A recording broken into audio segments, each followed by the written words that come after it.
Reunion কাপে champion হলো 2016 batch. Cooch Behar জেলার মাথাভাঙ্গা 1 নম্বর ব্লকের শিকারপুর হাই স্কুলের রিইউনিয়ন কাপ ক্রিকেটের ফাইনাল খেলা অনুষ্ঠিত হলো সোমবার। 2019 ও 2016-র মধ্যে এই ফাইনাল অনুষ্ঠিত হয়।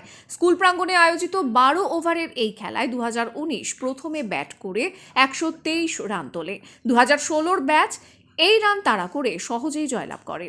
এই ক্রীড়া অনুষ্ঠানে উপস্থিত ছিলেন মাথাভাঙ্গা 1 নম্বর ব্লকের বিডিও শুভজিৎ মণ্ডল, শিকারপুর গ্রাম পঞ্চায়েতের প্রধান দীপিকা রায় বর্মন, উপপ্রধান আয়নাল হক, শিকারপুর হাই স্কুলের প্রধান শিক্ষক নারায়ণ চন্দ্র সাহা প্রমুখ।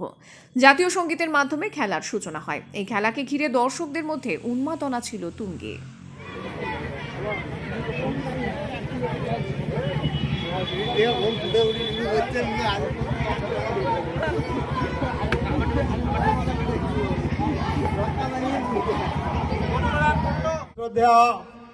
শিকারপুর গ্রাম পঞ্চায়েত প্রধান, উপপ্রধান